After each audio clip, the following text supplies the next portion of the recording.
Hi folks, John with the Wingman 115 channel. I'm back out in my backwoods playground. I'm with my buds. They're out here practicing campcraft, fieldcraft stuff.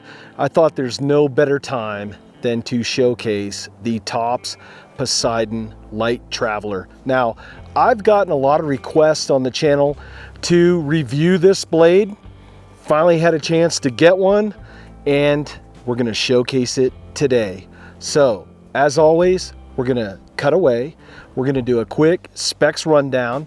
Then we'll do some practical application. And as always, we're gonna come back for some final thoughts. Hey, we're out here in the woods. We're doing knife reviews. It don't get any better than this, baby. It starts now. Let's go.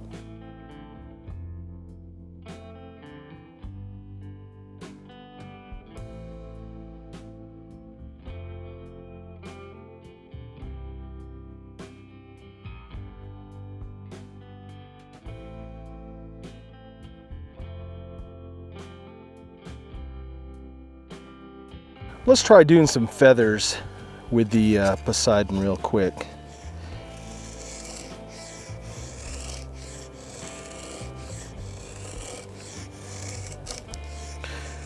Because of this wide body flat grind, and the knife is only 1/8 of an inch thick, it's just running just super thin curls.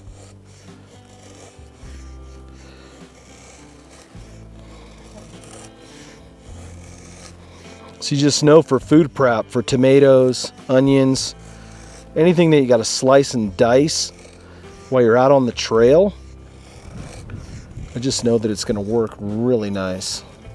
Look at that.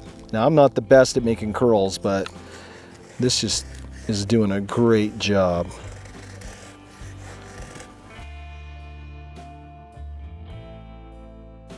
Let's see how the Pasayten's gonna work as a chopper. Now, this is a pretty light knife. Remember, this is only 1/8 of an inch of steel. It's 154 cm.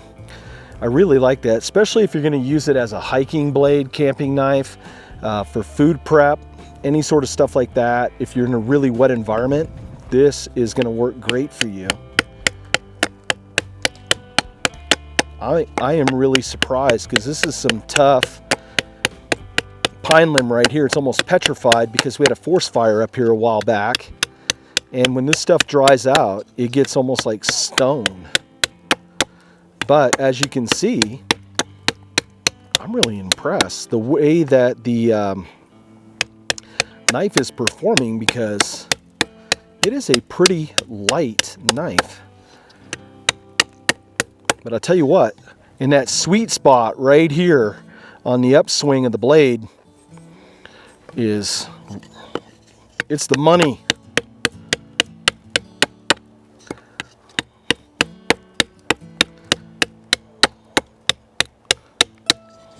So as a chopper, I say it passes the test.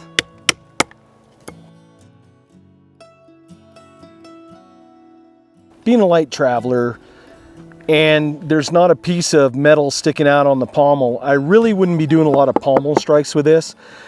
But you may be in a situation where you need to break tinder down to make a fire real quick. So I'm going to just use a pine cone and just see if we can't make some quick tinder. Now, knowing that if you do this a lot, it's going to do a lot of wear and tear on the micarta, on the handles on this. But if you're in a survival situation, I mean, all bets are off at that point. And I believe in using your equipment. I don't believe in save queens. So if you're gonna buy a blade and you're gonna spend a lot of money on a blade, you gotta be prepared to use it. Take it out, use the gear. If you're gonna buy a save queen, save your money.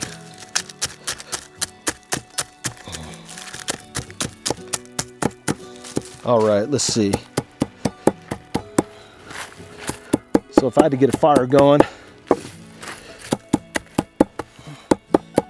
about the only time you see me wear gloves, because these coulter pine cones have these sharp little teeth on them, and I'm not about getting all tore up. But it made quick work of that, And now I got workable material to start a fire with. A lot of folks are probably going to ask, I'm going to tip test the Pasayten, see how it's going to hold up, see how this 154 cm steel is going to work. I don't advise this at home. Normally you wouldn't do that, but in a survival situation, you might have to dig something out. So without further ado, let's get her started. Now, this is my bushcraft table that I've had sitting out here for a while. This thing's pretty hard, but as you can see, it's just chewing it right up. That's a testament also to the heat treat that Tops does on their knives. They differentially heat treat these blades. So along the cutting edge is going to be a little bit harder than along the spine to give you a little bit of give in this knife.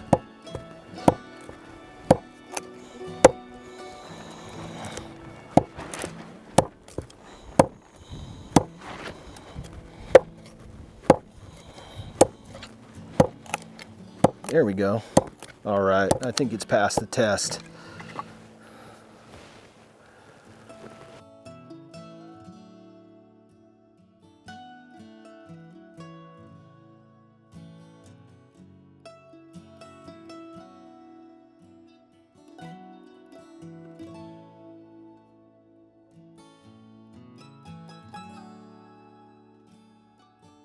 Now for some final thoughts on the Tops Pasayten Lite Traveler. First off, I'm a real fan of 1/8 inch knives. I wish a lot of manufacturers would start going back to that, because most of your frontier knives, if you studied history of knives, and I'm talking about in the 1800s, 1700s, most of the blades were max 1/8 of an inch, 3/16 tops. I mean, you would never see a 1/4 inch blade or none of that. So 154 cm stainless steel, awesome steel, heat treat's done right, prove that in the tip test. I don't advocate doing that at home, but in a survival situation, hey, you do what you have to do. So in these reviews, I always like to keep it real. You folks want to see stuff like that, so I'm going to do it for you. The knife held up great, and that's a testament to that differential heat treat where, like I said earlier, this cutting edge of the blade is harder than the spine. Now, the 154 cm, perfect stainless steel for a light hiking, camping, food prep knife. You're gonna want stainless steel when you do that, because if you had a high carbon steel, it's just gonna rust, corrode, and just cause all sorts of problems for you and your blade. Kydex sheath fits in there real nice. Nice snap, nice secure grip. In there really good. Has that spring metal clip, rotates 360. You can set it on your belt any way you like. Micarta handles that are just regular micarta. So if your hands are wet or the micarta gets wet, you're gonna have a more secure grip on this handle. Now, let's talk about that. The handle has just enough sweep in the pommel where my hand felt really secure, and the jimping is in the right places, and it's not an aggressive jimping. My palm felt really nice. I did a lot of carving with this over the past couple months. It just feels really good in the hand. I like the fact that it's 8 ounces. If you are a ultralight backpacker, say you're doing the Pacific Crest Trail, and you might be carrying a multi-tool, you want to carry a fixed blade for whatever reasons, whether it's security or whether you just like carrying a fixed blade. 8 ounces. I mean, you're right there in the weight category of a Mora. I mean, it's really close. We're splitting hairs on that. Really cool design, awesome grind. If I had to rate this knife between 1 and 5, it meets all the criteria of what it claims that it's going to do. I have to give it a 5. It's a grand slam. You can learn more about this blade by going to the Tops website. I'll leave links in the video description below. Now, one thing, little public service announcement. because a lot of times I'll post the manufacturer links and people see the price and then they get like all crazy in the comments. That is the manufacturer's suggested retail price. That is not the actual street price, where if you went out on the interwebs or at a store and purchased it, it's going to be a lot cheaper on the street. I'm just directing you to the manufacturer's site. If you want to learn more, the specs, if you have questions, whatever, that I'm not able to answer here in the video. So with that, links in the video description below. As always, folks, I thank you so much for watching. This is Wingman. Take care, and I'll see you on the next video.